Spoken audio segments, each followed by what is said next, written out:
After पिस एग्रिमेन्टआव दिनै बयबो उदां जादोंमोन जोंनि रन्जन आब्लाहा उदां जादोंमोन जायासै केसआ उइद्र जादोंमोन जायासै माखासे रिहेबिलिटेसन मोननांगौमोन मोनजोबासै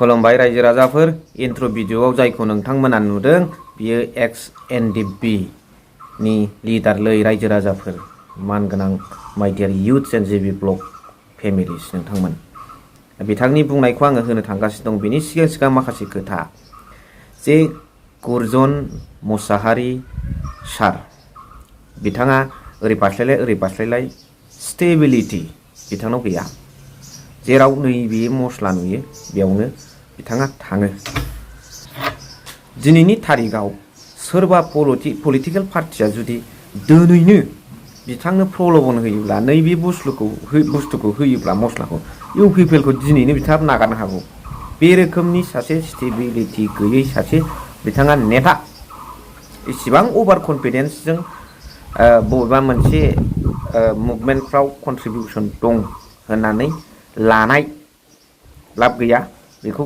जोङो बिथांनि बुंनानै लानाय मालाय लिडारफोरना सोरबाया खोन्थाना होयो किन्तु गुरजन मुसाहारि सारनिया गाव बुंनानै लानाय खोथा दं बेयाव बेसेबां बेस दं बेखौ बयबो मिथियो नाथाय मोनसे खोथाया मा पलिटिकेल खालामदों खालाम डिप्ल'मेटिक पलिसि बाहायदों बाहाय नाथाय पार्सनेल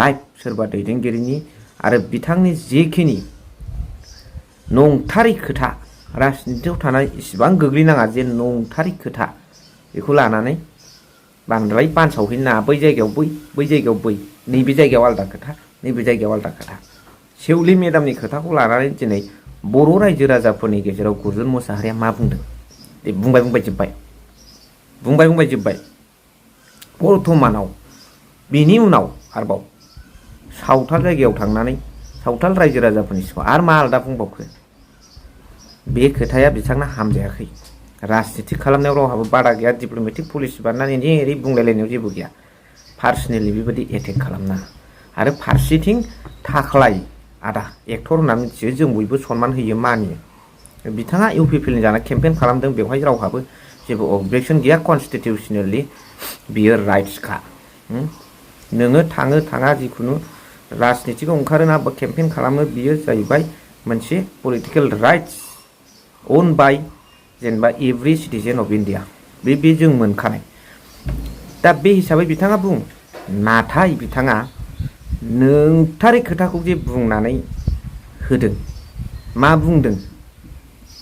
बुंदों बेखौबो मोनथिखाबाय रायजो राजाफ्रा आरो बाराद्राय गावबागाव बे जेखि बुङा आदा थाख्लाया जुदि सोरनिबा बिनि पार्सनेल लाइफफ्राव थांनो नाङा बिथाङाबो सोरखौबा लिडारनि पार्सनेल लाइफआव बखिनाङा माइकआव रायजोफोरनि सिगाङाव दा मा बुंदों बिपिएफखौ बिथाङा नंथारैखौ बुंदों नाथाय गाव बुंनायासो नंथारै खोथा मा खोथा बेखौ नोंथांमोना मिथिखाबाय सालिजारि खालामनानै नायदो आरो बुजिदो दा बिथांमोना माखासे बुंदों आंहा बेयाव फंथामसोल' खोथा बुंगोन आं point two point U PPL दोलोआ जेब्ला बिटिआर सरकार खुंदोंमोन मानावगेरे प्रमद बर' बिथां सारनि दैदेननायाव वान भट वान जबा बोरो ट्राइबेल इउनिभारसिटिया बोरो स्टिल दाबो माथो गैया सेल्फ हेल्प ग्रुपर कारणे ৭৫,০০০ टका दिবলৈ ইউ পিপিএল দলৰ নেতা কৰ্মীসকলে তথা বিটিআর গভৰ্ণমেণ্টে ৭৫,০০০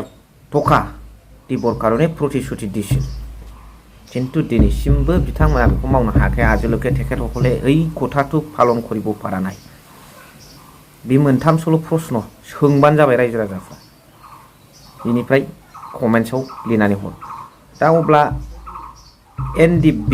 एक्स-NDFB आदामोना मानो दिनै बिपिएफआव लोब फैखो हाग्रामा महिलारि सार अर्थात बिटिसि गभर्नमेन्टखौ बिपिएफ दोलोखौ मानो मोजां मोनखो बेखौ आङो नेक्स्ट भिडिअआव होगासिनो दं नोंथाङा दसे उनाव नुनो मोनगोन नैबेखौ नोंथांमोना मा सानो कमेन्ट्सनि गेजेरजों फोरमायहरग्रोबानो जाबाय आरो मोनसे खोथा दिनै इउ पिपिएल दोलोआ राजनितिक भाबै प्रसार खालामनो थाखाय जेबो इस्यु आरो एजेन्डा गैयिनि थाखाय बिथांमोना जानला मोनला पार्सनेल लाइफआव थांनानै बखिगासिनो दं।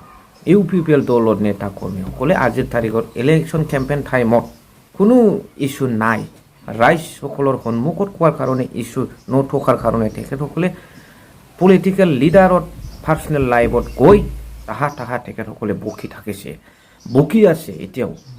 এই কথাটো কোনো বেছ নাই, বেছলেছ কথা, এইবিলাক কথাৰ ওপৰত কোনো বিশ্বাস থাকিব নালাগে।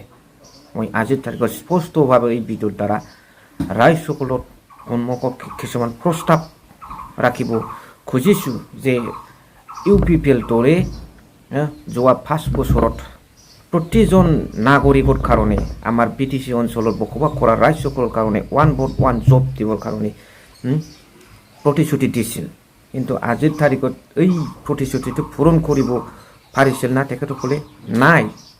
এই কাৰণে বিশ্বাস কৰিব নালাগে। नोंथांमोना सिन्था खालामनानै सालिजारि खालामनानै नाय दिनैनि समाव आरो बबे दोलोआव लोब आरो मानो मोजां मोनदों मिशन बिजन बायदिसिना थाबानो दि मोजां मोनगोन बे नङाना। बे मिशना जाफुंगोन ना जाफुङाखै? रायजो राजा जनसाधारनफ्रा जेबो लायनो रोङै, स्किम लायनो रोङै, बाहेरायाव जेबो नागिरनो रोङै, ओरैनो न'आव थाग्रा, सोरबा मावनानै जाग्रा, सोरबा आबादारि, बिथांमोना माबा मोनसे मोनदों नामा बबेबा सरखारनिफ्राय? बेखौसो मोजां मोनगोन। बेनि अनगायैथ' जाया। नंथारै खोथा। एभ्रि भटार्स नों हाउ केन बोरै नों मोननो हागोन साख्रिखौ? साफ्रोमबो भटार्सआ बिदि इम्पसिबोल ना। हयथ' केपिटेलिस्ट कान्ट्रिफ्रावनो गैया खोमा। जिखुनु बेफोर माखासे खोथाखौ बिथांमोनाथ' बुंनो हाखाला, बे एजेन्डाखौ लानानै केम्पेइनाव हाबनो हाला। बेनिखायनो बिथांमोना जुदा लामा लाबाय। सोरबा सेवलि मेदामखौ बखियो, सोरबा रिहन दैमारि सारखौ बखियो। बिथांमोना बे बखिदोंसो, बेयावनो जोब्बाय। मा सानो गाइस? कमेन्टनि गेजेरजों जरुर फोरमाय। थेंक इउ भेरि माच फर वाचिं।